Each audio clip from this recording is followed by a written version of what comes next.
स्थिरैरङ्गैस्तुष्टवाङ्गासस्तनो वृद्याशेम देवहि तैजदायोः स्वस्ति न इन्द्रो वृद्धश्रावास्तस्ति नः पूषा विश्ववेदाः स्वस्ति नस्तार्क्ष्यो अरिष्टनेमिः स्वस्ति नो बृहस्पतिर्दधातु ॐ शान्तिः शान्तिः शान्तिः ॐ धाता पुरस्ताद्यमुजाजहार शक्तप्रविद्वान् प्रदिशश्च तस्रः तमेवं विद्वानमृत इह भवति नान्यः पन्था अयनाय विद्यते सहस्रशीर्षं देवं विश्वाक्षं विश्वशम्भुवं विश्वन्नारायणं देवमक्षरं परमं पदं विश्वतः परमान्नित्यं विश्वन्नारायणमुं हरिं विश्वमेवेदं पुरुषस्तद्विश्वमुपजीवति पतिं विश्वस्यात्मेश्वरं शाश्वतकं शिवमच्युतं नारायणं महाज्ञेयं विश्वात्मानं परायणं नारायणपरो ज्योतिरात्मा नारायणपरः नारायणपरं ब्रह्म तत्त्वन्नारायणपरः नारायणपरो ध्याता ध्यानं नारायणपरः यच्च किञ्चित् जगत्सर्वं दृश्यते श्रूयतेऽपि वा अन्तर्बहिश्च तत्सर्वं व्याप्य नारायणस्थितः कविं पुंसामुद्रेष्टं विश्वशम्भुवं पद्मकोशप्रतीकाशकं हृदयं चाप्तधोमुखम् अधो नित्यापितस्यान्तेनाभ्यामुपरितिष्ठति ज्वालमालाकुलं भाति विश्वस्यायतनं महते सन्ततकं शिलाभिस्तुलं वद्याकोशसन्निभम् तस्यान्तेषु शुरगुं सूक्ष्मं तस्मिन् सर्वं प्रतिष्ठितं तस्य मध्ये महानग्निर्विश्वार्चिर्विश्वतोमुखः सोऽग्रभुग्विभजन् तिष्ठन्नाहारमजरः कविः तिर्यगोर्ध्वमदश्यायैरश्मयस्तस्य सन्तता सन्तापयति स्वं देहमापादतलमस्तकः तस्य मध्ये वह्निशिखा अनीयोऽर्धाब्जवस्थितः नीलतो वदमुद्धिष्ठाद्विद्युल्लेखे बभास्वर नीवारशोकवत्तन्वी पीठाभास्तत्यनूपमा तस्याशिखाया मध्ये परमात्माव्यवस्थितः स ब्रह्म स शिवः स हरिस्तेन्द्रस्त्वक्षरः परमस्वराट् योपां पुष्पं वेद पुष्पवान् प्रजावान् पशुमान् भवति चन्द्रमा वा अपां पुष्पं पुष्पवान् प्रजावान् पशुमान् भवति य एवं वेद योपामायतनं वेद आयतनवान् भवति अग्निर्वा अपामायतनम् आयतनवान् भवति योऽग्नेरायतनं वेद आयतनवान् भवति आपो वा अग्नेरायतनम् आयतनवान् भवति य एवं वेद योपामायतनं वेद आयतनवान् भवति वायुर्वा अपामायतनम् आयतनवान् भवति यो वायोरायतनं वेद आयतनवान् भवति आपो वै वायोरायतनम् आयतनवान् भवति य एवं वेद योपामायतनं वेद आयतनवान् भवति असौ वै तपन्नपामायतनम्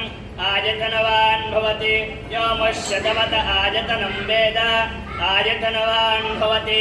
आपो वा अमुष्यतवत आयतनम् आयतनवान् भवति य एवं वेद योपामायतनं वेद आयतनवान् भवति चन्द्रमा वा अपामायतनम् आयतनवान् भवति यश्चन्द्रमस आयतनं वेद आयतनवान् भवति आपो वै चन्द्रमस आयतनम् आयतनवान् भवति य एवं वेद योपामायतनं वेद आयतनवान् भवति नक्षत्राणि वा अपामायतनम् आयतनवान् भवति यो नक्षत्राणामायतनं वेद आयतनवान् भवति आपो वै नक्षत्राणामायतनम् आयतनवान् भवति य एवं वेद योपामायतनं वेद आयतनवान् भवति पर्जन्यो वा अपामायतनम् आयतनवान् भवति यः पर्जन्यस्यायतनं वेद आयतनवान् भवति आपो वै पर्जन्यस्यायतनम् आयतनवान् भवति य एवं वेद योपामायतनं वेद आयतनवान् भवति संवत्सरो वा अपामायतनम् आयतनवान् भवति यः संवत्सरस्यायतनं वेद आयतनवान् भवति आपो वै संवत्सरस्यायतनम् आयतनवान् भवति य एवं वेद यो सुनामं प्रतिष्ठितां वेद प्रत्येव तिष्ठति किं तद्दुष्टोर्बलमाहुः का दीप्तिः किं परायणम् एको यद्धारयद्देवः रेजसि रोदसी उभे वाताद्दुष्टोर्बलमाहुः अक्षराद्दीप्तिरुच्यते त्रिपदाद्धारयद्देवः यद्दुष्टोरेकमुत्तमम् ॐ जातवेदसे सुनवामसो ममराधि यतो निदहाति वेदः तनः परशति दुर्गानि विश्वानावे वसुन्धुन्दुरितात्यग्निः तामग्निवर्णान्तवसा ज्वलन्तीं वैरोचनीं कर्मफले दृष्टाम् दुर्गां देवीं शरणमहं प्रपद्ये सुतरसि तरसे नमः अग्ने त्वं कारयानभ्यो अस्मान् स्वस्ति वृत्ति दुर्गानि विश्वाः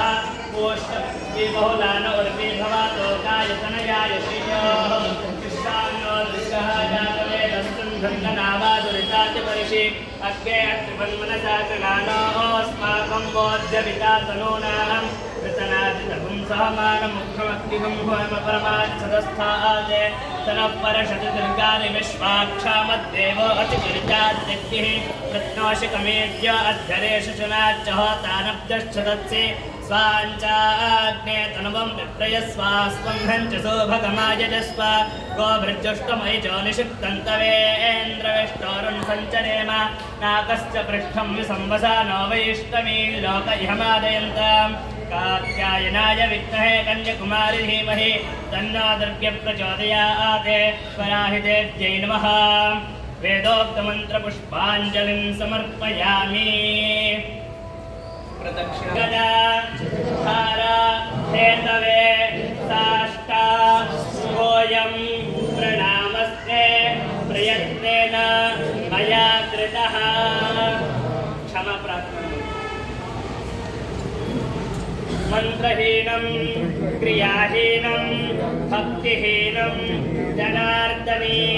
यत्पूजितं मया देव परिपूर्णं तदस्तु मे अवाहनं न जानामि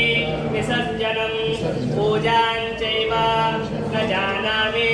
क्षमस्व परमेश्वरी अन्यथा शरणं नास्ति त्वमेव शरणं मम तस्मात् कारुण्य भावेन रक्ष मां परमेश्वरी अनेनाध्यान आवाहन षोडश उपचार पूजां तथा च अष्टोत्तरशतपूजां वराहिदेव्यै नमः सुप्रीतो सुप्रसन्नो वरदो भवतो कायेन वाचा मनसेन्द्रियैर्वाभ्यात्मनवाप्त्या स्वभावात् करोमि यद्यत् सकलं परस्मै नारायणाय समर्पयामि कृष्ण कृष्ण कृष्णाय नमः।